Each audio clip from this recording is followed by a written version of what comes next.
Ancio Zamora y tengo el placer de moderar esta mesa compuesta por José Morales de EY, Javier Pastor de Iberdrola y Antonio Barral de la Universidad Loyola.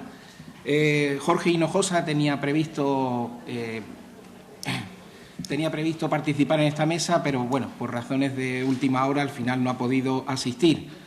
Y bueno, pues en su lugar, no sé si como telonero, porque sobrero queda muy feo, pues yo haré una presentación sobre un estudio que hemos hecho Pepe Morales y yo sobre los efectos de la implantación de la IFRS 16 en Europa.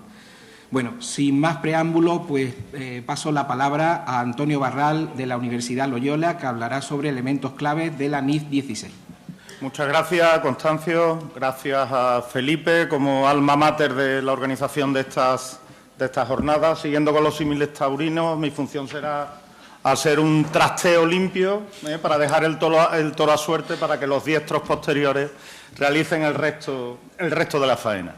Pues bien, en este sentido, ahí tenía la opción de hacer un repaso general de las líneas maestras de los aspectos críticos de la NIF 16, que en cierta manera sería repetir mi intervención del año pasado, o ver cómo está la cosa en España en el sentido de ver cómo lo podemos ver, pues mirando las memorias del último ejercicio cerrado. He optado evidentemente por esa última parte, con lo cual seré también un poquito más breve.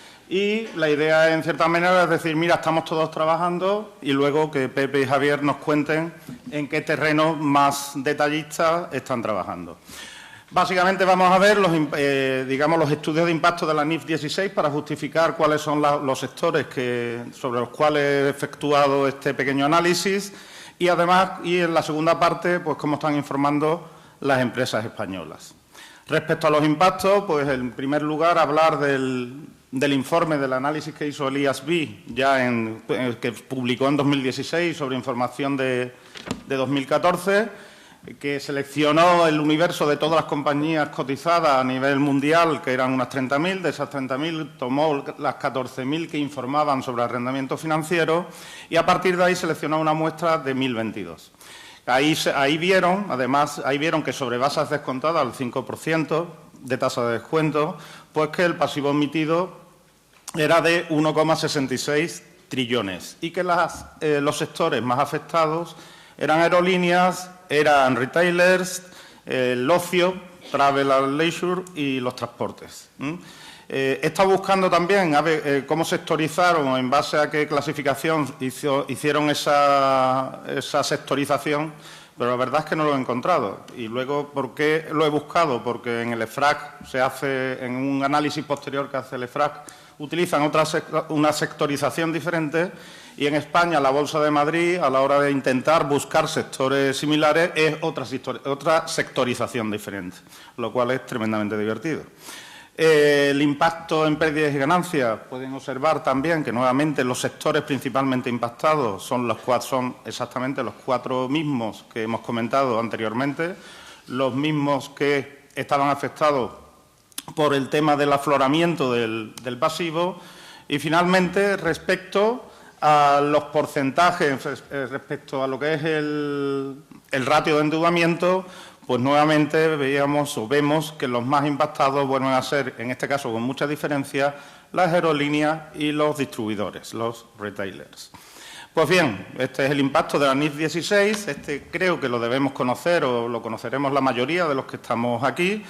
Este es un poquito menos conocido, entiendo, o al menos yo no lo conocía hasta que lo he refrescado durante estas últimas semanas, que es uno efectuado por el EFRAG, en el que ya no es un análisis de impacto a nivel mundial, sino hacia los 28 países de la Unión Europea, más Islandia, Noruega y Liechtenstein, que no sé si eso introducirá alguna desviación o no.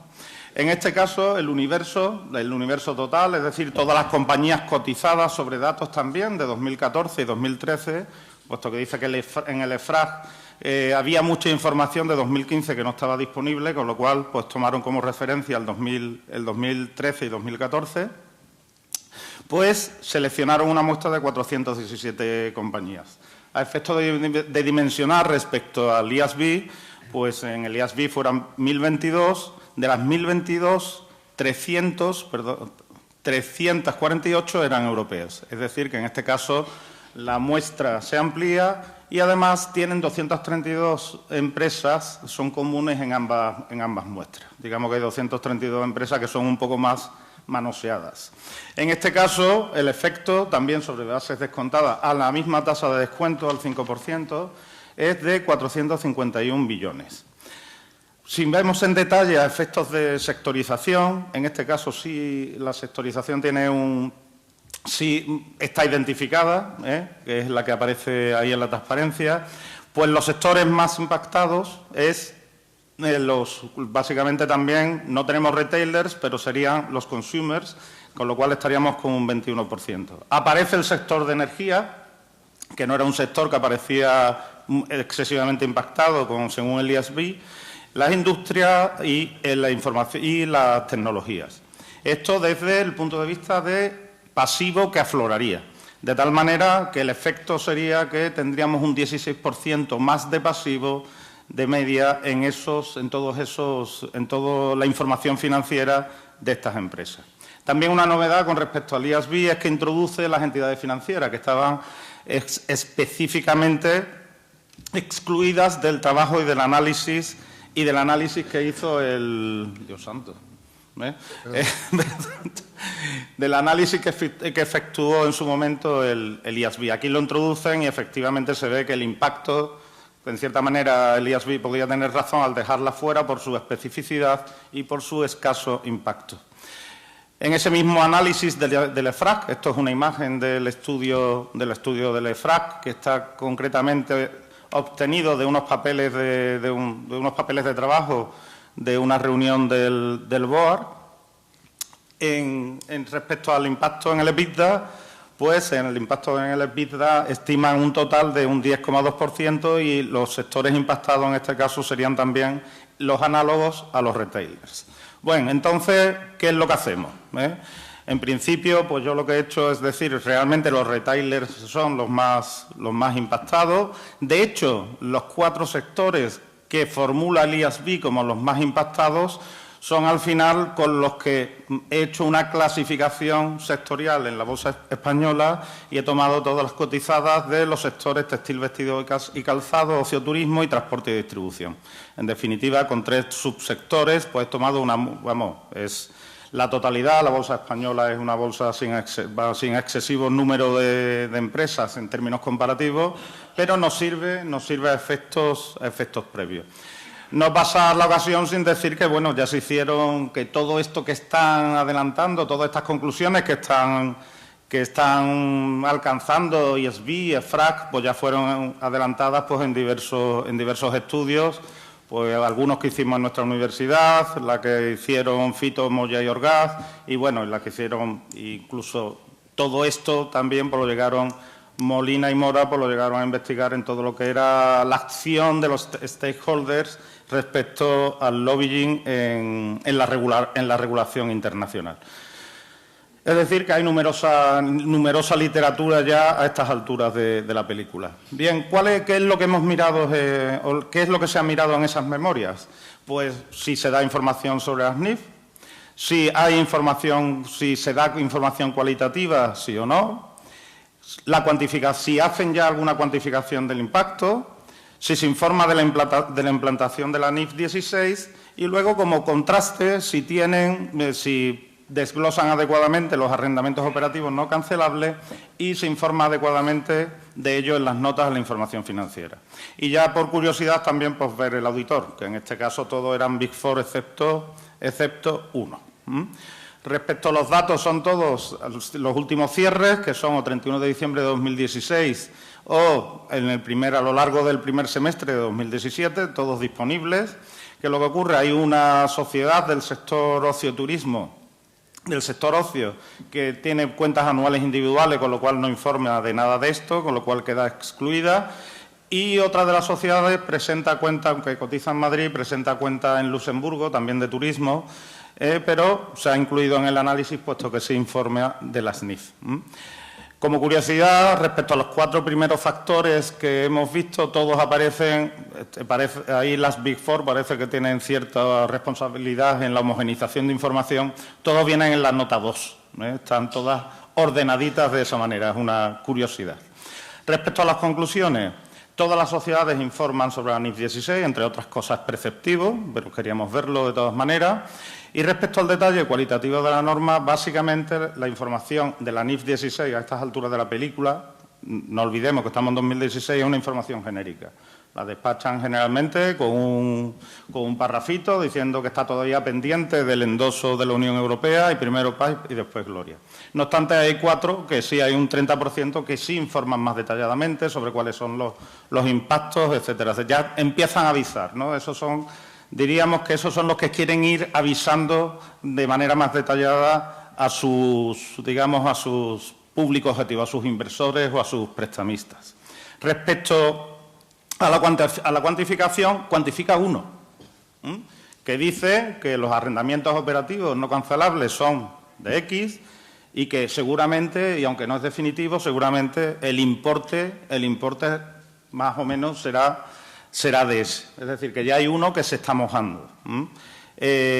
Luego hay un 64% que dice que no se ha cuantificado sin decir nada más o que dicen que no se cuantifica, pero ya adelantan que será significativo. Y luego hay 4 que me llaman la atención porque ya se mojan pero diciendo que no va a ser significativo. Cuando la información que dan sobre arrendamientos operativos no cancelables son significativas. Eso, digo, bueno, seguramente tienen que estar intentando excluir algunos contratos, pero no deja de ser llamativo ese 29%. Podría hacer más comentarios tendenciosos, pero los voy a obviar. No hay, a priori, no hay relación entre auditores y la información desglosada, pero el único grupo que no es auditado por unas Big Four es el que cuantifica y el que da mayor información. No sé si también podría seguir con los comentarios tendenciosos. A lo mejor las Big Four dicen, mira, no te metas en líos ahora. Pero bueno, ahí está. Y respecto a la información de la implantación, pues solo hay dos que están informando de manera bastante detallada. Y bueno, lo que hemos comentado es esto, una empresa, el resto revela evidentemente, porque también es obligatorio, pero también era obligatorio hace años y había muchas que no revelaban, pero todas revelan adecuadamente los arrendamientos, los pagos futuros mínimos de los arrendamientos operativos no cancelables en notas y además la curiosidad es que en todos los casos, excepto uno, son relevantes o tienen una importancia relativa alta. En este sentido también señalar a Les Hobbs, señalar que hay uno incluso, que es el grupo AENA, que dice que este no es el que cuantifica, pero dice que ya ha terminado, vamos, que ya ha hecho el primer análisis, ha realizado. O sea, ya de hecho dice, oye, que yo ya he acabado, aunque tengo que seguir, se ve que los números no le han gustado porque dice, tenemos que seguir mirando. Este es uno de los que da también más detalles. Por curiosidad, el que cuantifica es la empresa de moda Ligüe España, que como muchos de ustedes saben es la que fabrica la marca Insight, no me llevo ninguna comisión por decir eso, y está domiciliada en Murcia, concretamente en Alcantarilla. No voy a hacer ningún chiste. Y en este sentido hemos dicho, bueno, ¿y los británicos? ¿Y por qué digo los británicos? Porque ya en su momento, cuando hicimos un análisis en 2005, hicimos un paper, pues tuvimos en cuenta dos entornos culturalmente financieros tan diferentes como España y el Reino Unido, y también hemos realizado una pequeña muestra a partir en el sector también de retail, de sectores relacionados con el consumo, llegando, digamos, para esta población, llegando hasta las empresas que que conjuntamente representan una capitalización del 50% del mercado para estos sectores. En este sentido, los resultados son muy parecidos, pero hacen bastante más énfasis que las españolas en el cambio. Y además hay el 50% lo relacionan directamente, cruzan a la nota de arrendamientos operativos no cancelables. No cuantifican, pero señalan hacia la nota, cosa que de las memorias españolas no hace ninguna at the moment, ¿vale? Bueno, pues seguiremos la pista en 2018. Este cuadrito que está tomado de eWay, pues ¿por qué eWay? Porque iba a tener a mi lado al amigo don José Morales y se lo merece.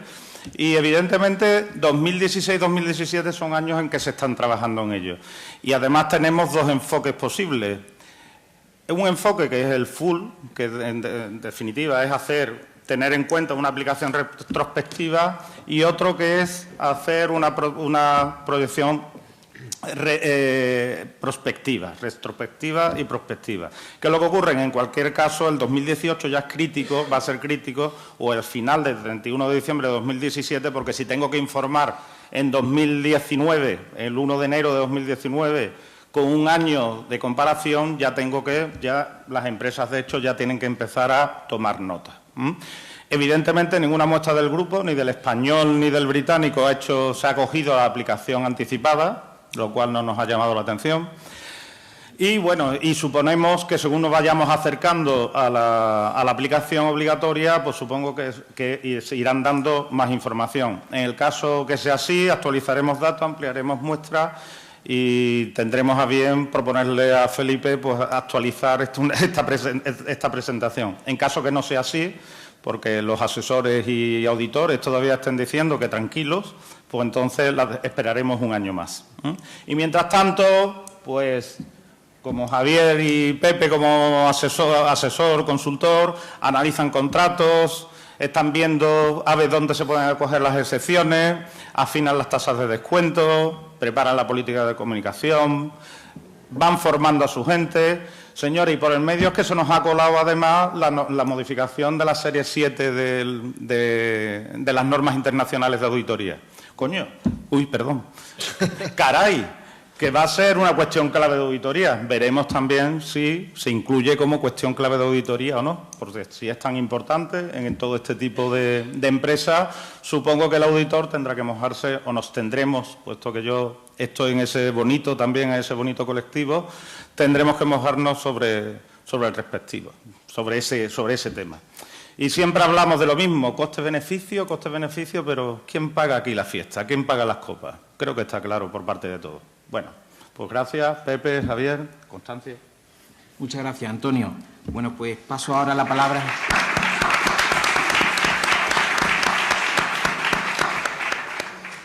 Bueno, paso la palabra a Pepe Morales, de EY, que realizará una presentación sobre decisiones de implantación y efectos para las empresas de la NIF 16. Bueno, buenos días a todos. Después de la intervención de Antonio, yo voy a hablar un poco, y antes de la de Javi Pastor, que también es fundamental en el tema de NIF 16, de hecho voy a adelantarme un poco a Javi en ese sentido. Voy a contar nuestra experiencia en EY en la implementación, un poco lo que estamos viviendo en la implementación de la NIF 16, en los distintos clientes, distintos ámbitos, ¿no? Pues bueno, ya sabemos todos, y bueno, Antonio lo ha comentado, hay muchos estudios, que la NIF 16 va a conllevar un impacto tremendo en los estados financieros de las empresas, ¿no? No solo estados financieros, sino también en los procesos. Por ejemplo, a partir de ahora firmar un contrato de arrendamiento como arrendataria no va a ser igual. Va a haber que meter en el sistema, una serie de procesos contables, etcétera. Ya no va a ser igual firmar un contrato de arrendamiento porque ya va a tener un gran impacto. Eso va a conllevar, como está pasando como está pasando desde hace mucho tiempo, que el contable tenga cada vez más protagonismo en la empresa. Antes se firmaba un contrato de arrendamiento y ya está. Ahora se firma un contrato de arrendamiento y se tiene que analizar el impacto que tiene, porque esto te puede pegar en los ratios, te puede pegar en el EBITDA, etcétera. ¿Vale? Entonces, cambian los estados financieros, cambian los procesos en los sistemas, ¿vale? En los sistemas contables ahora lo comentaré, pero los sistemas contables tienen que estar adaptados a NIF 16.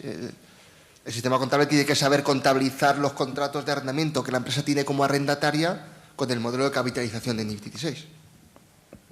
¿Vale? Y sobre todo va a conllevar un gran impacto, como ya sabéis y ha comentado Antonio, y bueno, se ha visto los resultados que decía Antonio, las empresas que tengan más volumen de arrendamientos como arrendatarias, de arrendamientos actualmente operativos como arrendatarias. Aerolíneas, retail por los aviones, retail por las tiendas, hoteles por los hoteles, Power Utilities, Javi nos dirá ahora por los terrenos de las eólicas, etcétera, telecomunicaciones por los terrenos, sistema de transmisión, banca por las sucursales, etcétera, ¿vale? Todos esos, pues, como sabéis perfectamente, ha comentado Antonio, pues todo eso va a aflorar al balance, ¿vale? La mayoría de las empresas que tienen un gran volumen de arrendamiento o ha empezado ya o ya prácticamente va tarde para la implementación de la norma, ¿vale? Sé que queda todavía mucho para 2019. Bueno, en realidad no queda tanto. Pero en principio parece que queda mucho para 2019, ¿no? Pero es tan grande el proyecto de implementación y es tal el cambio en los sistemas, etcétera, que o empiezas ya o no vas a llegar a la fecha tope, ¿vale? Como decía, debido al gran impacto de sistemas, las empresas tienen que comenzar ya con el proyecto de implementación. Digo a empresas que tengan un gran volumen de arrendamientos, ¿vale? Ahora lo veremos, pero si tienes 2 arrendamientos, pues te puedes hacer un Excel y ya está, ¿vale? Pero si tienes, como algún cliente nuestro, 200.000 en todo el mundo o 60.000 en todo el mundo, pues no es un proyectillo hacer en 2 días. Es un proyecto muy, muy grande. Entonces, bueno, es un proyecto multidisciplinar. Sobre todo hay muchas áreas involucradas, pero sobre todo 2. IT, por el nuevo sistema a implementar que contabilice con NIF 16 y contabilidad por las interpretaciones que ahora veremos, las interpretaciones de la norma. Antonio decía antes la lectura de los contratos para ver si entra o no en la NIF 16, qué criterios hay que tomar con NIF 16, etcétera. Es como un gran proyecto de años en el que interactúan IT por el sistema y contabilidad por los criterios contables, ¿vale? Luego hay otras áreas involucradas como fiscal, etcétera. Incluso las áreas de financiación, ¿no? Porque van a cambiar los ratios y tal, y la empresa tiene que estar preparada. Algunos aspectos importantes del proyecto de implementación de NIF 16. Lo primero que hay que ver es qué sistema voy a implementar que sea capaz de contabilizar los contratos con NIF 16. Los contratos de arrendamiento que la empresa tiene como arrendataria, que hasta ahora se contabilizaba gasto por arrendamiento y ya está. A partir de ahora hay que crearse el cuadro del activo, el cuadro del pasivo, ese cuadro puede cambiar cuando cambien los flujos, hay que sacar un tipo de descuento, todo eso. Un sistema que haga todo eso, ¿vale? Pues bueno, el sistema que se elija, pues la verdad es que es lo que marca en gran parte los hitos y la velocidad del proyecto de implementación.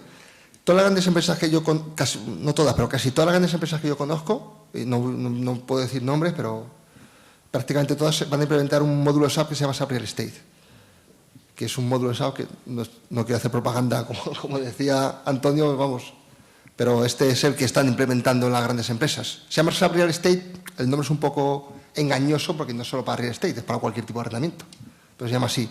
Entonces, otros sistemas son Nakisa, que lo comercializa también SAP, Lisa Accelerator, hay uno de IBM que se llama Tririga, hay varios en el mercado, pero SAP Real Estate es el que más se está utilizando, pero sobre todo porque está integrado con el ERP, sobre todo porque vuelca directamente, digamos, no hay que hacer interface y tal con el ERP, sino que la contabilización está integrada en el ERP si tiene SAP ya la empresa, ¿no? Si la empresa tiene SAP, lo más normal es que utilice SAP Real Estate. Si no tiene SAP, pues bueno, se puede plantear SAP Real Estate como un módulo aparte o tocar sus sistemas, implementar un módulo como Nakisa que vuelca, etcétera, ¿vale?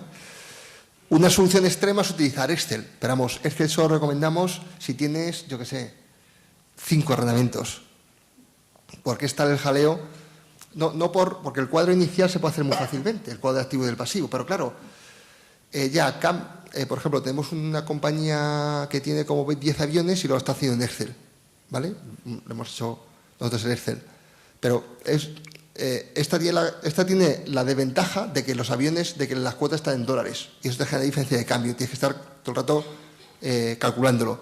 Pero además, si la cuota está referenciada al IPC, pues al principio las cuotas en IPC, luego cuando cambia el IPC, otra vez nuevas cuotas descontadas, ese ajuste va contra el activo, se recalcula el activo y el pasivo, cambia los cuadros, cada año eso, vamos, es es un follón para hacerlo a mano.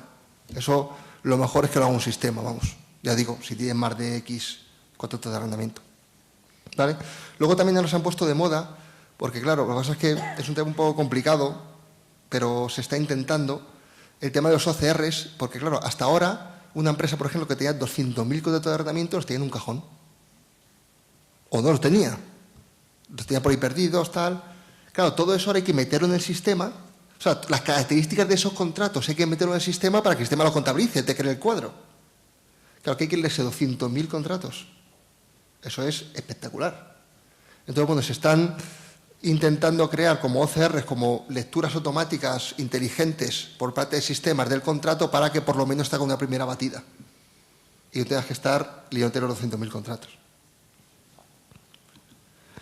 Luego, otra cosa que marca el proyecto de implementación es las filiales que tenga la entidad. ¿Vale? Si estamos en un gran grupo que tiene muchas filiales por todo el mundo, pues puede que del consolidado, si por ejemplo la matriz está en España, puede que el consolidado esté en NIF, pero cada normativa local a lo mejor no adopta la NIF 16 o la adopta de forma distinta. Eso también el sistema lo tiene que tener en cuenta.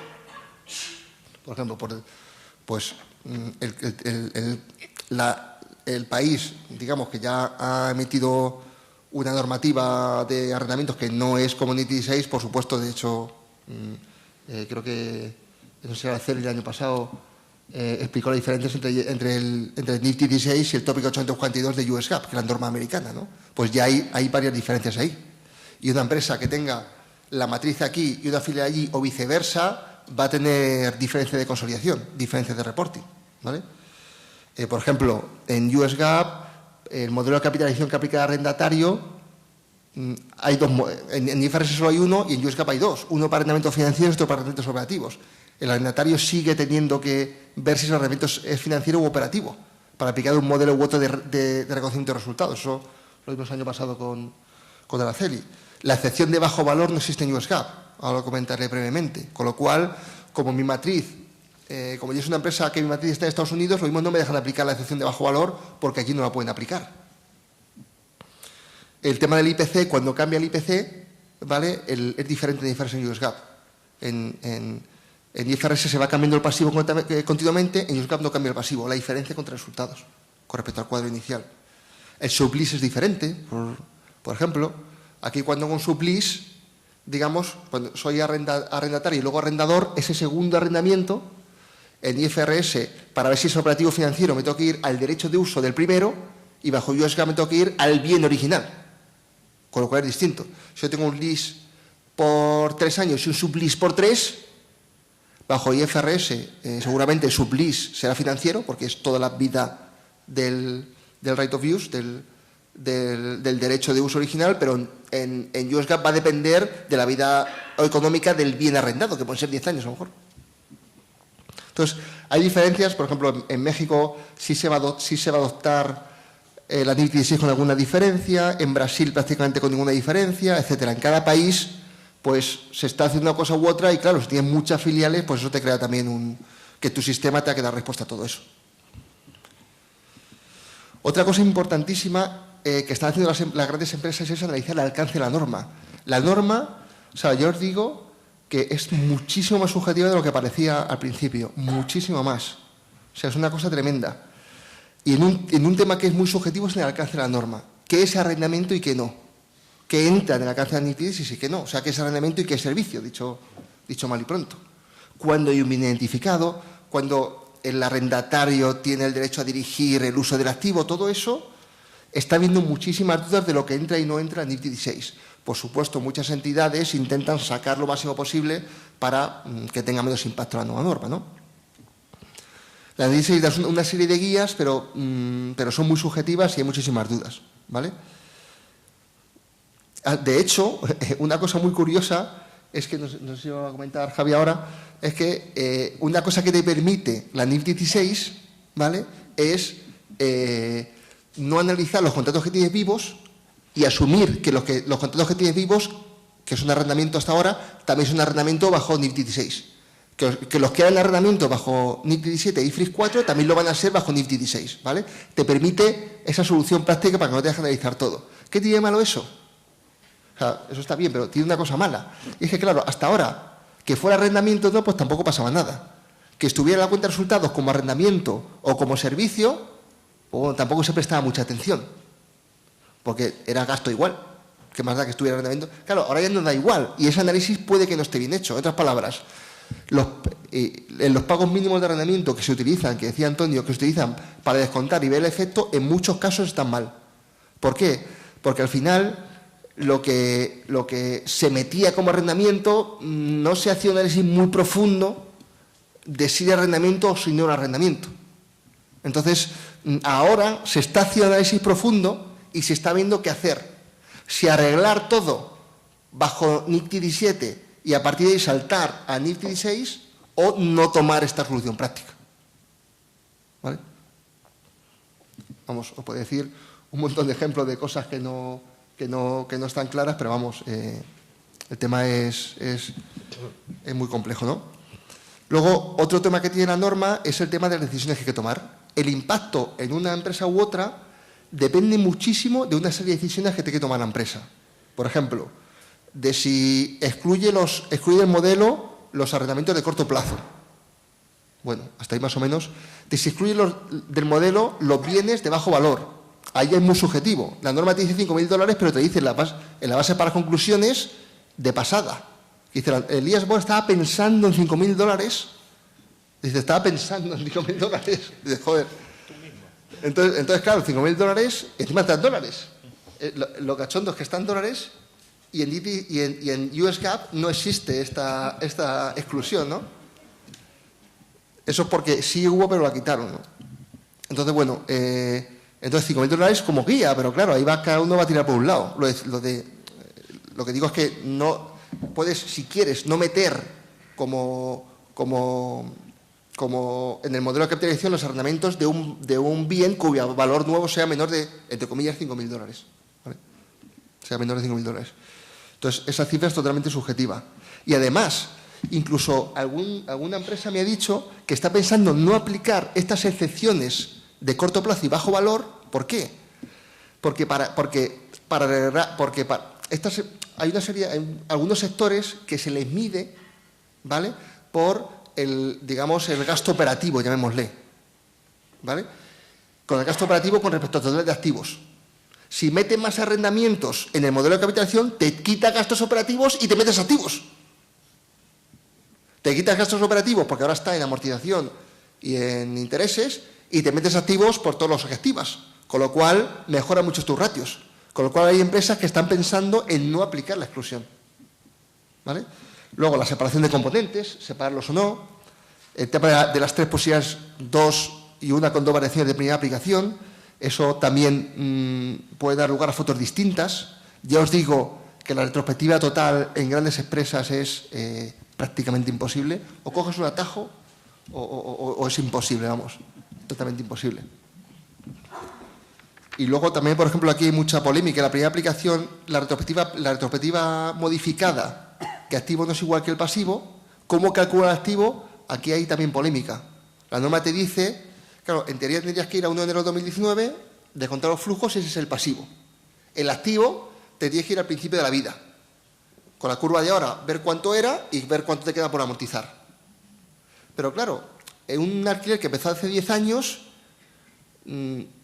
¿qué pasa, por ejemplo? Dice, ¿qué pasa con el plazo? Al principio eran 5, luego lo amplía a 15, luego tal. ¿Eso qué hago con eso?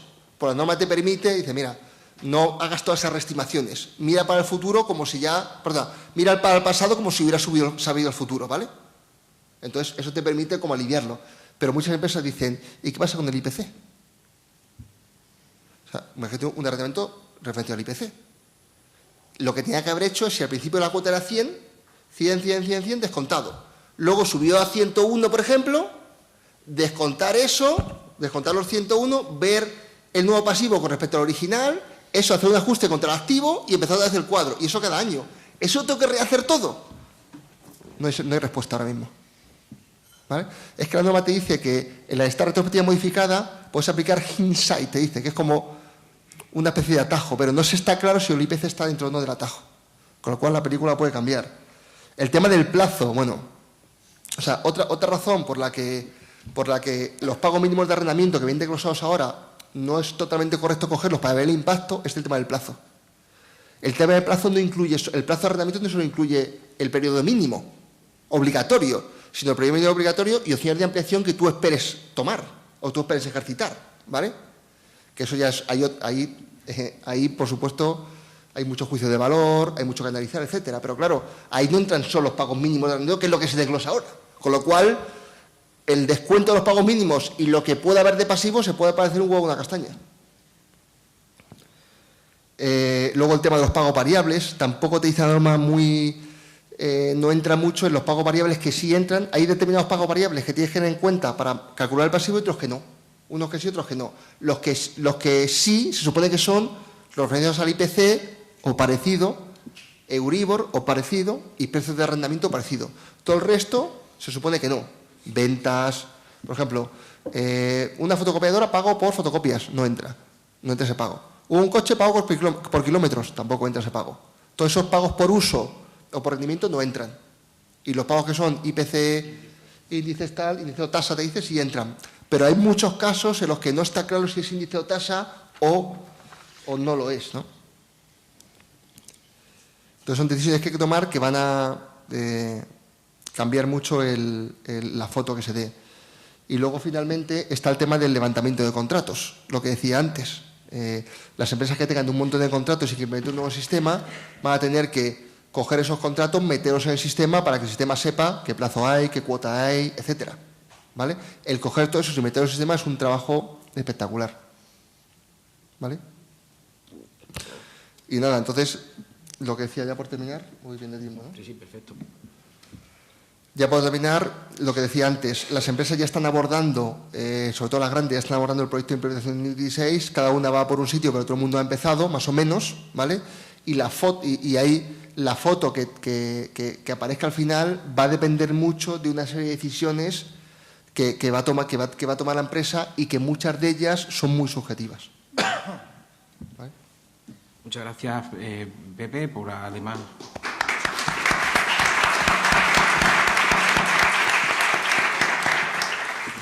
Bueno, pues vamos muy bien de tiempo.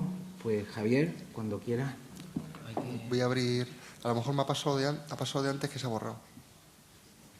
Lo tienes en tu pendrive. Está en mi pendrive, es verdad. Ah, bueno, pues está aquí mismo.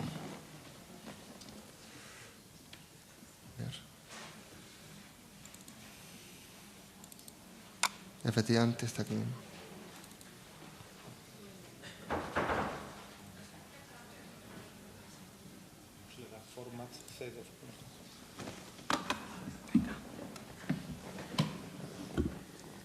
Bueno, me voy a saltar lo de los agradecimientos, ¿vale? Pero ya es el segundo o tercer año que participo en estas jornadas. Yo creo que me traen un poco como el clown de la sesión. Dice, bueno, a ver, ya todos hablamos de la norma. Yo no vengo aquí a explicarles ninguna de las normas, pero sí bajar un poco a tierra. Es decir, todas estas normas de su día, cuando hablamos de NIF 9, ahora con NIF 16, es decir, esto a las empresas cómo les afecta. Porque un iluminado, aquel presidente del IASB que dijo que quería ver en el balance los aviones, pues como ha comentado Pepe, pues igual eran 10, 15, 100, 200. Ahora les enseñaré unos pequeños números de lo que supone el proyecto de arrendamientos en una utility como la nuestra, ¿no? Y los problemas que nos encontramos. O sea que yo no voy a pasar por temas de criterios, aunque luego, si quieren, en el turno de preguntas pondré dos ejemplos muy sencillos de explicar, muy complicados de solucionar, ¿vale? De hecho, algunas de las diapositivas ya las utilicé el año pasado, las he completado un poco con el avance del proyecto. Voy a comentar muy por encima un impacto estimado, no con NIF 16, porque no tengo ni idea de cuál puede ser el impacto, pero sí el efecto que ha tenido en los pagos mínimos por arrendamientos. Temas de implantación y un poco describir, por lo menos en Iberdrola, cómo se ha planteado este proyecto. La primera columna del 2015, por eso pongo interrogaciones en todos los sitios, no tengo ni idea. En 2015 nosotros presentábamos, Iberdrola, como pagos mínimos por arrendamientos, 869 millones. Al cierre del ejercicio 16, nuestros pagos mínimos por arrendamientos pasaron a 1.300 no por efecto de la norma, era porque ampliamos la vida útil de nuestros parques eólicos y nuestros parques eólicos están sobre terrenos alquilados. Por eso el peso de los terrenos es significativo. Y eso, pues puse el año pasado la misma referencia, pues eso supondría aumentar nuestro apalancamiento del orden del 1 y pico. Contratos. Cuando empezamos el proyecto, aunque el proyecto en serio, que antes era simplemente un análisis de impactos o defectos, pues hicimos una especie de research entre todas nuestras filiales para que nos dijeran qué volumen de contratos tenían y que fueran, como comentó Pepe, que empezaran a buscarlos, a ver si estaban soportados los datos en alguna, o sea, los contratos, las características en alguna base de datos, si lo tenían en un cajón o en una carpeta o ni siquiera los tenían, ¿no? Y empezamos junio pues con 23.000 contratos, 23.500 aproximadamente, más o menos repartidos por esas categorías, ¿no? Sigo distinguiendo terrenos porque en nuestro caso es bastante relevante, ¿vale? Y instalaciones y flota, pues básicamente son vehículos, sobre todo en la flota. Es decir, todas nuestras brigadas tienen un Land Rover que normalmente es alquilado, con el cual pues salen a arreglarle la luz o la conexión cuando se estropea. Lógicamente, esto se ha ido depurando desde junio hasta octubre, ya vamos entre cerca de 37.000 y subiendo.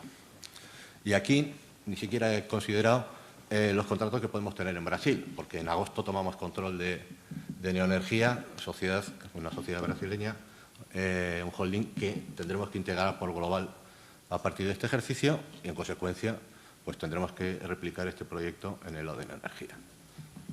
Que, bueno, puede ser en cuanto a clientes y tal, pues el tamaño de, no sé, pues no sabría decir un 20% o un 10% de nuestro EBITDA, pues puede ser.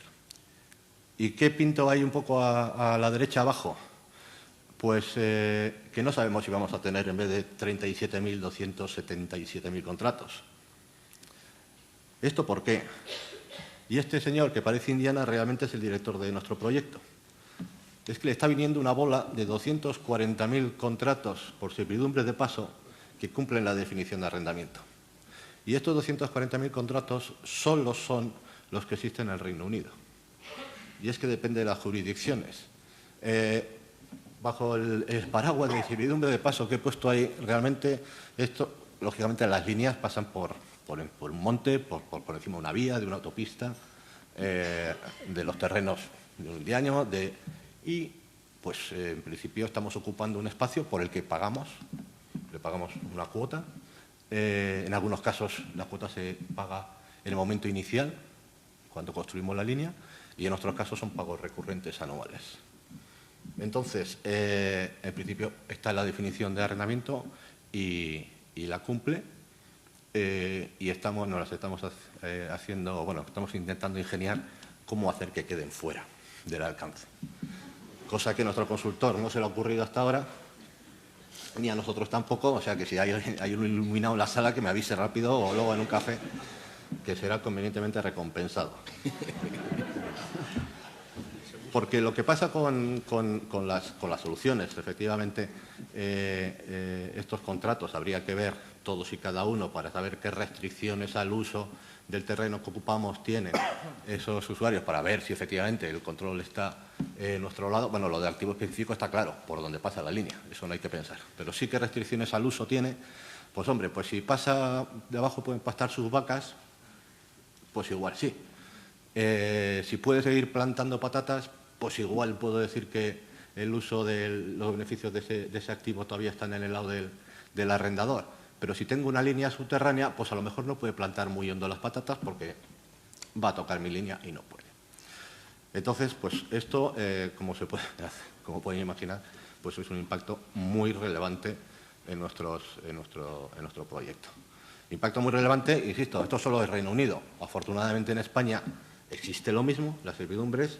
El problema es que, dependiendo de jurisdicciones, en España normalmente se hace un pago upfront, que normalmente se ha capitalizado en el momento de construcción de la línea, y lo que tendríamos es una reclasificación entre el activo material y los derechos de uso del activo, pues porque ya no tengo ningún pasivo pendiente, ¿vale? Entonces, como comentaba Pepe también en su exposición, pues vamos a pensar en si lo dejamos fuera por las aplicaciones o soluciones prácticas de primera implantación. Dice, bueno, pues si lo tenía considerado como arrendamiento, se queda como arrendamiento, y si no, no. Y si está considerado ahora como arrendamiento y lo quiero dejar fuera, pues no importa, lo cambio. Digo que no es un arrendamiento, es un servicio con IAS 17 y ya lo defenderé y de ahí en adelante nada. Pero lo que ocurre con esto es que una decisión de este tipo, esta solución, debe aplicar a todos los activos. O sea, no puedo elegir a la servidumbre de una empresa le aplico la solución y a los demás no. Lo tengo que hacer para todos mis contratos. Con lo cual nos genera un problema que si alguien estuvo el año pasado se acordará que nosotros tenemos, las utilities en general, muchos contratos de compra de energía PPA, donde compramos toda la energía de un parque durante todo, una instalación de generación durante toda su vida útil, que algunos están, de acuerdo a NIC 17 o CINIF 4, están considerados como arrendamientos y están contabilizados así. Si considero, y que me interesaría a lo mejor dejarlos fuera del alcance, pero para eso tengo que hacer una nueva evaluación de los contratos. Si hago una evaluación de los contratos de PPA, pues no puedo hacerlo o de al revés, debo hacerlo también de todos los contratos y no voy a leerme 240.000 contratos. Es un dato porque materialmente es imposible. ¿Vale? Entonces, este es un problema importante al que se le ocurrió que valía con poner unos cientos de aviones en el balance y estaba hecho, pues nos acordó de que tiene impacto bueno, y estoy hablando de una eléctrica, pero pueden imaginar que cualquier utility, las compañías de gas están en las mismas porque tienen sus gaseoductos de la red de distribución y de transporte de gas, las compañías de agua están en las mismas porque tienen sus redes de distribución de agua hasta nuestros domicilios. Tema de implantación. Lo ha dejado caer también José. Pues resulta que sí, es fácil aplicar IFRS 16, más o menos, si tienes 300.000 contratos, ¿qué más da? Pero es que resulta que luego las normas son diferentes y nosotros tenemos sociedades en todos esos países, lógicamente en España. A ver qué va a hacer el PGC. Me da pena que se haya marchado Enrique y Juan Manuel para preguntarles. Ha comentado Pepe por encima que la norma americana ya está emitida y no es igual. En México hay un borrador de norma y en Brasil hay otro borrador de norma. Ya lo comentaba él, se parecen bastante, pero no del todo. ¿Qué hacemos con la consolidación? Porque la contabilidad del arrendador y el arrendatario no son simétricas. Y nosotros tenemos, lo pone a la derecha, operaciones de alquiler entre compañías del grupo, que a ver cómo eliminamos cuando uno está contabilizándose el ingreso lineal, voy a decirlo así, simplificando mucho, y el otro está amortizando y tiene financieros. Las normativas fiscales, ni idea por dónde van a ir. Me llegó la noticia de que Reino Unido no piensa cambiar. Va a seguir a efectos fiscales con la de seguridad como estaba con la norma, vamos a decir, antigua, ¿no? con NIC 17. Y hago la referencia a Reino Unido porque Reino Unido, en nuestro caso concreto, tiene la opción de aplicar IFRS y nuestras sociedades lo están haciendo. Pero es que luego ni siquiera nos vale la propia normativa americana, porque la contabilidad regulatoria en Estados Unidos no piensa adaptarse a la SC 842.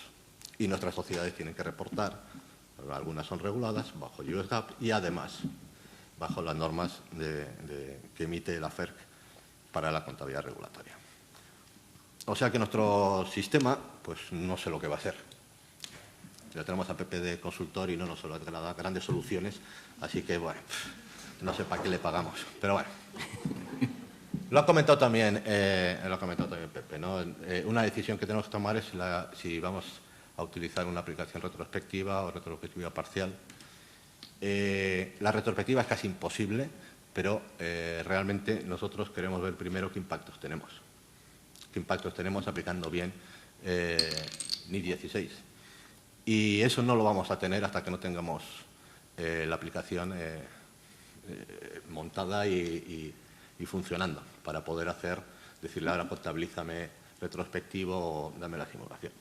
Así que por más que se empeñe CNMV, ESMA y el que quiera, que no me pidan efectos porque le voy a seguir dando lo de los pagos mínimos por arrendamiento porque soy incapaz en este momento de decirles esto qué efecto tiene. Le puedo dar la magnitud. Será o lo de pagos mínimos o por encima, nunca por debajo.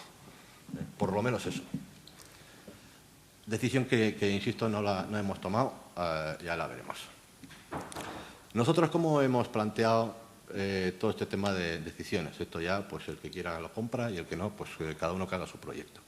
Efectivamente, hemos distinguido en que hay unas decisiones relevantes, que ya las ha comentado Pepe, de alcance, si metemos los intangibles o no, de si dejamos dentro o fuera los de corto plazo o los de bajo valor, en el sentido de que luego no todos los sistemas contables resulta que tienen las mismas exenciones, lo cual nos puede generar un problema de tener que meter o sacar, dependiendo en qué sistema estemos contabilizando, unos activos u otros para que, por ejemplo, los americanos puedan generar sus estados financieros bajo IFRS y por contra me reporten a mí bajo IFRS. Bueno, la solución práctica es la que he comentado, si dejar que los arrendamientos se queden clasificados como están ahora y no hacer la revisión de esos contratos, ver cómo determinar, bueno, los otros son típicos, ¿no? Ver cómo calculamos las tasas de descuento, la estimación de los plazos, los temas de transición, etc. Eso, digamos, como principales decisiones. Algunas están tomadas y otras, pues no. Y después, el problema que genera un proyecto, por lo menos de nuestra envergadura, y depende de cómo tengamos, es que hay que hacer bastantes interpretaciones, no tanto de la norma en sí, como de los contratos, cómo encajan en esa norma por el clausulado que tienen, ¿no? Y entonces se nos ha ocurrido, dentro del proyecto, pues identificar los que llamamos issues contables, asuntos contables a revisar, y les hemos catalogado en H high, medium, low, o sea, de la importancia que tiene y del impacto que pueden tener en el proyecto. Y he listado hay algunos, pues los pagos únicos, como decía, al inicio del contrato, qué efecto tienen, revisar los contratos de compra y venta de energía, por si estarían dentro o fuera del alcance de 16, y además desde los dos lados. En algunos casos vendemos toda la energía, en otros casos compramos toda la energía o gran parte de la energía. Nos hemos metido en un fregado de offshore, que resulta que alquilamos puertos, tenemos que pagar tasas por poner las líneas de evacuación en el subsuelo marino, pero ese subsuelo marino es del Estado que corresponda y hay unas tasas por eso. Y no, lógicamente ningún buceador puede ir a plantar algas ni cosas por el estilo, o sea, necesitamos pagar por eso es un arrendamiento o no, está dentro del alcance, pero esa línea cuando llega a tierra, pues imaginemos que es subterránea y entonces ya tengo otro arrendamiento porque lo engancho, bueno, paso por los terrenos de un señor que tiene allí un terrenito al lado de la playa y tengo que pasar la línea, y entonces resulta que si decido que en el mar no es arrendamiento, en tierra sí, la misma línea, queda un poco raro, ¿no? Dependiendo del trozo de activo que estás ocupando o del tipo de activo, ¿no? Bueno, tenemos unos temas, tenemos contratos, por ejemplo, en el mundo del desarrollo de parques eólicos, donde no tenemos, o el contrato tiene varias fases, es decir, primero pago unas cantidades mientras hago mis estudios y si merece la pena construir el parque o no, pues lógicamente en función del viento que haya, lo que fuera, y es una cuota la que sea, pequeña, y si decido construir el parque, tengo una opción para extender mi contrato. Pues aquí el consultor me ha dicho que tengo que hacer una estimación de si voy a construir los parques o no antes de empezar a medir el viento. Pues me parece un poco difícil. Pero bueno, es decir, que hay problemas de interpretación de esos contratos. Bueno, las tasas de descuento van a aparecer y el tema de pagos fijos en esencia, que da para mucho. Es decir, cuando lo recuerdo, simplemente cuando, aunque no hay una cuota fija, realmente está estructurado el precio de manera tal que siempre hay un mínimo que vas a cumplir sí o sí. No hay duda. Luego pondré un par de casos a ver si les parece que ahí puede haber un pago fijo en esencia y yo les diré lo que pienso de eso. Entonces, el proyecto en sí, pues hasta aquí, digamos, lo fácil, la parte contable y contar contratos, pero es un proyecto que, el que no haya empezado ya, salvo que tenga pocos contratos, va muy tarde, y que necesariamente necesitas un montón de aliados en la empresa. ¿Por qué? Porque la dirección de administración o de control o de contable, lo que queráis, no tiene los contratos. habrá un departamento que lleva los vehículos, los contratos de los terrenos estarán en el negocio de renovables, o en el negocio de generación, o en el de distribución. O sea, que necesitas encontrar a toda esa gente. Necesitamos cambiar los procesos. Es decir, no puede entrar, porque esta es la situación fija a la fecha que estamos capturando los contratos, pero el nuevo que entre mañana lo tengo que capturar también. Y si a futuro cualquier contrato hay que distinguir si va a ser un arrendamiento o un servicio, necesito un punto común de entrada, cambiar mis procesos, necesito a todas las administraciones. Por supuesto, pues el área fiscal, para que me diga eso, luego dependiendo de las jurisdicciones, qué negocios. Importantísimos sistemas, importantísimos las direcciones de administración de compras, que normalmente son las que capturan esos contratos, y los negocios, y bueno, y una parte de interpretación de los contratos. Nosotros empezamos en serio, este es el cronograma, más o menos por julio, un poco antes. En cuanto a eso ya recabar, empezar a recibir los contratos, y como ven, pues nuestro proyecto se va, pues lógicamente, al inicio del 19, y bueno, ahí habrá un mantenimiento y no sé qué. Y como marcaba ahí en rojo, no creo que tengamos datos, una estimación realista del impacto real hasta el segundo, tercer trimestre del año que viene, cuando tengamos los temas cuadros. Y por curiosidad, ya hemos hablado de los servidumbres de paso, que tienen su aquel, y si alguien tiene interés en profundizar, pues lo podemos ver luego. Pero hay un par de ejemplitos de cómo son nuestros contratos a la hora de capturar. Por eso me ha hecho gracia, Pepe, que digas estos sistemas inteligentes que son capaces de leer esto. No. Eso son contratos estandarizados. Y de sacar de aquí cuál es la cuota, ¿no? Solo vale para contratos muy estandarizados, digo, por dejarlo claro. Bueno, el caso es que hay dos ejemplitos muy sencillos para ver un poco la problemática. Los dos son eólicos, de temas eólicos, y tienen pequeñas diferencias. Y esto no es anormal en nuestros contratos, como fijar la cuota o la renta que le pagamos al propietario del terreno. Primero depende de que tenga un molino encima, ¿vale? Pero en este, por ejemplo, hay una renta mínima, $3.000, salvo que, eso es el mínimo, salvo que de toda esa fórmula que tiene que ver con la producción de los parques que tiene, salga un importe superior, ¿vale? Pero hay conceptos, o bueno, términos, perdón, pero la producción la sabremos, es a posteriori, ¿no? Pero determinar que el 4%, estoy en el D, de la media de los últimos 12 meses del precio del Dow Jones Daily MNF, pero off-peak, o sea, que no, price index es el que me determina que le meta, pues que venga alguien y me diga que soy capaz de determinar esto. Me quedaré con los 3.000, que es el mínimo, y lo otro pues será para mí un componente totalmente variable. Este igual es muy claro, pero el siguiente, que incluso está en pesetas, es que claro, en una utility los contratos de arrendamiento, la línea está ahí hace 100 años y el servidumbre de paso está ahí hace 100 años. Que yo no sé si lo grabaron el contrato en un árbol o tienen un papel que lo demuestre. Igual eran pergaminas, no lo sé. En este caso, es sobre lo mismo. Aparentemente es todo variable, ¿no? Porque depende de la velocidad del viento, medida en metros por segundo, en media anual. Y, hombre, si he puesto un parque, espero que sople el viento. Y que al menos al 7,5 metros por segundo de media anual ya llegaré. Y alguien me puede decir, bueno, pues esto, hay un mínimo, ya darán los... Ya, pero pues, si han leído los periódicos ayer o antes de ayer, no me acuerdo, los precios se fueron al carajo porque no había hidráulica, porque no tenemos agua, pero tampoco hubo viento suficiente. Este caso es cierto que es en media anual, pero podemos tener contratos en que la media es mensual. Igual unos meses llega y otros meses no llegas. Estos tipos de contratos se firman y existen, a la vista está. Como se ve, son fotocopias de contratos reales.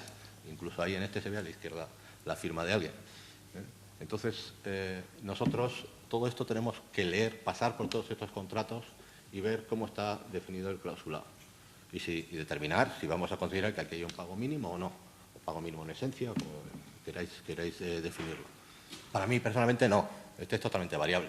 por mucho que sepa o que espere que el viento al menos va a soplar más de 7,5 metros por segundo al año. Pero es que igual en mis previsiones tengo previsiones de que estará entre 8 y 8,5, por las mediciones que hice en su momento. O sea, ¿dónde me quedo?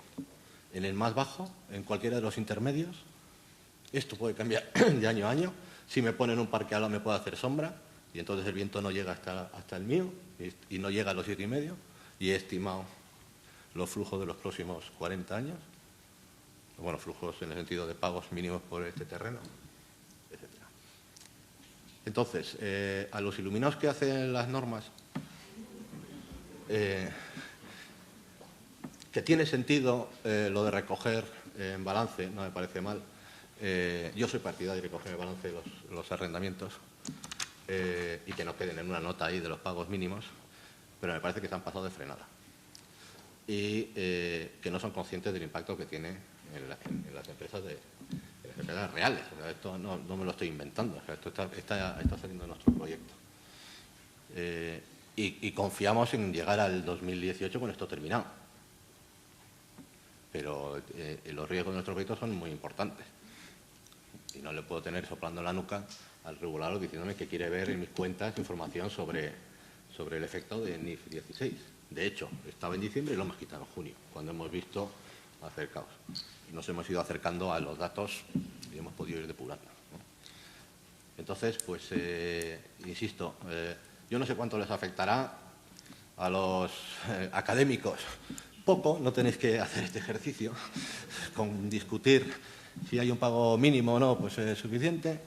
Los consultores están encantados porque tienen trabajo para año y pico y los preparadores de información pues estamos, con perdón, bien jodidos.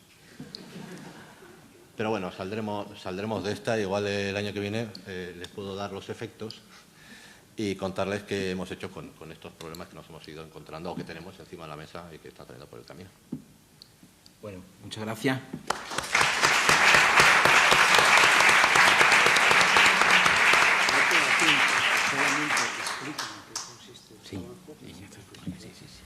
No, Bueno, cambiamos. me han dado ya un primer aviso. Si quieres, Javier.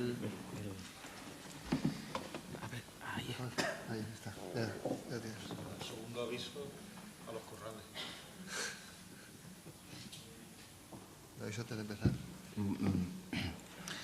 Bien, pues el objeto de mi presentación pues es hacerle llegar a ustedes pues un trabajo de corte académico, pero dado el foro en el que nos encontramos, pues sobre todo por las implicaciones prácticas de cara al usuario de información, a la persona que necesita hacer una previsión del impacto a priori, antes de hacer todos estos análisis que tanto Pepe como Javier han puesto encima de la mesa, al analista financiero que quiere estudiar el impacto en un sector, en una empresa específica, teniendo en cuenta que hasta el 2019 no sale la foto en cuentas, pues sí es cierto que hay aquí una metodología de implantación que a nivel micro pues puede resultar bastante interesante.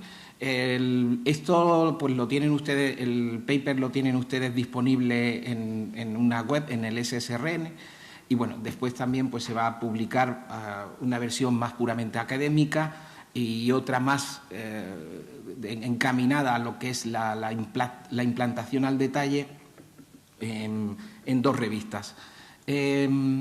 Bueno, el problema que hasta el momento de emitirse la NIF 16 y tenerla ya negro sobre el blanco que existía, es que realmente no existía una norma aprobada. Sin embargo, desde los años 90, pues la literatura, tanto por un lado los analistas, la parte más profesional y la academia, se estaban preguntando qué implicaciones tendría activar estos arrendamientos, pero sin tampoco tener una norma clara. La profesión iba más por implantación de múltiplos. Existen diversos estudios, por ejemplo el de Moody's, donde a cada sector pues se le aplicaba una serie de múltiplos a sus gastos por arrendamiento para digamos, estudiar qué impacto en pasivo podría tener esta posible los pagos futuros, qué impacto podían tener en su balance. Sin embargo, en el sector, en lo que es el área más académica, lo que se hacía era establecer, proyectar los flujos en base a la información que en la memoria se podía extraer a base de lo que es los calendarios de pagos mínimos. Entonces, claro, cuando ya sale la NIF 16, estas metodologías pues se ven desfasadas y, bueno, básicamente, ¿qué problemas tenemos? Realmente no se considera el tipo de descuento. Hay que tener en cuenta que el tipo de descuento está condicionado tanto por rating de la compañía, por lo que es la vida del activo, perdón, la vida del contrato, incluyendo sus opciones de renovación, y también por lo que es la naturaleza del propio activo, que incide, como incluso reconoce la norma, en ese tipo de descuento. Bueno, y como ya he dicho, pues claro, estas metodologías previas tampoco consideraban lo que era la duración real del contrato, que es lo que hay que tener en cuenta en la IFRS 16, considerando que, aunque tenga una fecha, pues también las opciones de renovación hay que considerarlas. Y tampoco pues lo que es la vida de ese activo. Bueno, este sería un ejemplo de lo que hasta ahora se hacía a nivel de lo que es la literatura académica. Coger el calendario de pagos, a través de ese calendario de pagos se estimaban una serie de buckets de lo que serían grupos de contratos de arrendamiento en función de su inicio y de su finalización. Pero claro, esto implica que se está considerando que existen diferencias importantes en lo que es la vida de los distintos tipos de contratos de la empresa. También lo que es el tipo de arrendamiento, el tipo de interés a descontar, pues en la mayoría de los casos ni siquiera se consideraba lo que es el rating crediticio de la compañía. Y bueno, pues por resumir, en una firma española, no he puesto por aquí el nombre, creo, y pues a priori, bajo este método, pues se estimaría un impacto en equity de unos 477 millones de euros. Sin embargo, nosotros hemos utilizado una metodología que es lo que creemos que aquí en el foro podría tener interés, que de forma a priori, antes de naturalmente entrar en detalle, ¿qué tendríamos que considerar para hacer una previsión de este impacto en una compañía en concreto? Bueno, obviamente, en primer lugar, considerar el sector de la compañía, determinar su rating crediticio, bien porque me lo está dando el mercado o bien por comparables, determinar cuál es el activo fundamental que esa compañía está arrendando. Entonces, nosotros lo que hicimos, pues para una muestra de unas 650 empresas que cotizaban en Europa y que teníamos disponibilidad de sus gastos por arrendamiento, pues se categorizaron en unos sectores que les teníamos identificados su activo principal. A partir de ese momento, mediante una serie de encuestas, de entrevistas que se hicieron a compañías líderes de cada sector, pues se estableció cuál sería la vida media de esos contratos, de ese activo principal. Y después se seleccionó el ratio de descuento por el sector en el que operaba la compañía, su rating y el activo de esa compañía. ¿Por qué hay que considerar el activo? Porque el activo está actuando como garantía, con lo cual solo el rating de la compañía y el plazo no me puede servir para determinar cuál es el tipo de descuento adecuado. Y, por último, pues hay que seleccionar el gasto o hay que determinar el gasto actual por arrendamiento sin considerar los pagos contingentes, etcétera. Bueno, a partir de ahí ya se establecen los flujos se realizan los flujos de la proyección de flujos, se calcula el valor neto, se hace una estimación que ahora comentaré del valor de los activos y, bueno, pues teniendo en cuenta el efecto fiscal, el impacto en equity. En esa misma compañía, siguiendo esta metodología, pues para todas las empresas, pues para los años que finalizaban en 2015, pues se seleccionó su activo, en este caso era real estate, Su gasto por arrendamiento operativo eran unos 1.700 millones de euros. Para la vida de estos contratos para arrendamiento de real estate se estimó en 20 años y a partir de ahí la metodología de clasificación o de agrupación de buckets de contratos pues se hacía precisamente considerando esta vida y ese gasto por arrendamiento, de manera que nosotros no consideramos que la empresa está ahora mismo en la mitad de la vida de todos los contratos, sino que la empresa tiene ahora mismo contratos que está iniciando, contratos que, por ejemplo, pues se están terminando este año, que van a terminar el año que viene, dentro de 2 años, etcétera, así hasta la finalización de la vida estimada de esos contratos. Con esa proyección tenemos tanto flujos como inicio de esos buckets, con lo cual podemos hacer una estimación del valor de los activos hoy y el valor de esos pasivos. Se clasificó esta empresa en función el sector que pertenecía por el GICS, su rating, bueno, en el caso este concreto tiene rating en el mercado, AA. El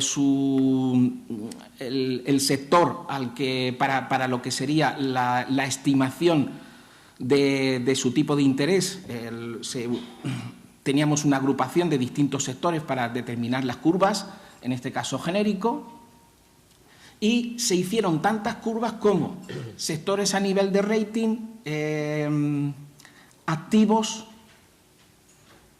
y riesgo crediticio. Bueno, en total, pues creo que manejamos ahora mismo de 15, 18 curvas. Y a partir de aquí, bueno, dada este vencimiento de contratos, pues se le aplica un tipo de descuento. Estos son, naturalmente, datos observados en el mercado, del 0,78%. Bueno, el impacto en equity de 477 millones, pues ya subió a 2.100 millones de euros.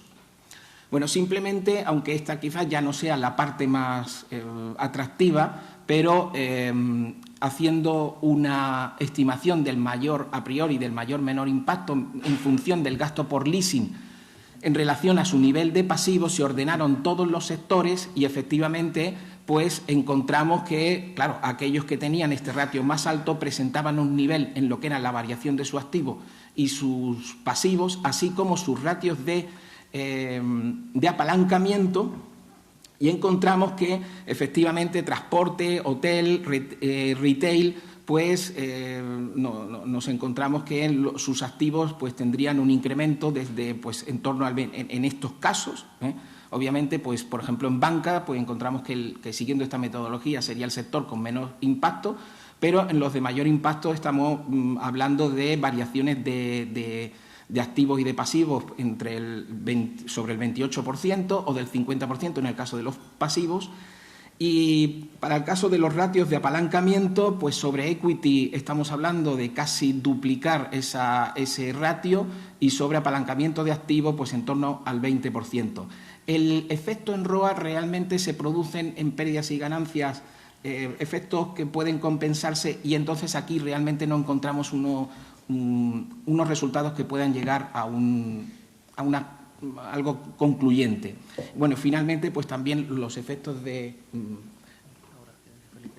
sí, bueno, pues ya... que la cobertura de intereses pues también se vio bastante afectada. Pues eso es todo. Paso a si quieren ustedes hacer alguna pregunta. Venga. No, digo que el efecto también depende del apalancamiento previo. O sea que en banca hay poco efecto, pero tampoco tengan pocos arrendamientos. Sino porque están muy apalancados previamente, ya tienen muchísima deuda relativa, con lo cual esto impacta poco relativamente. Muy bien. No sé si cabe tiempo para alguna pregunta.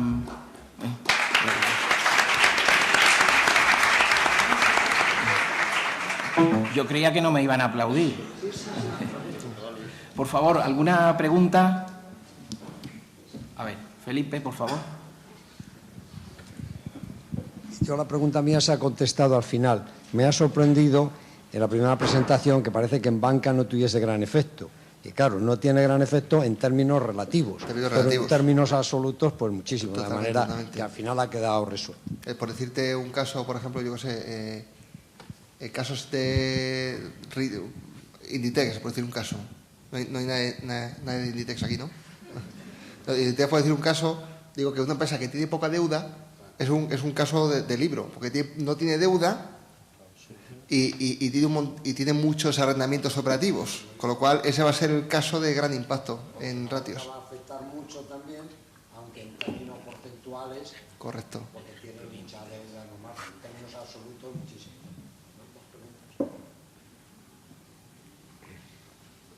Bien, ¿alguna pregunta más? Bueno, pues dado que ya tenemos que empezar casi con la siguiente sesión, pues levantamos la mesa. Muchas gracias.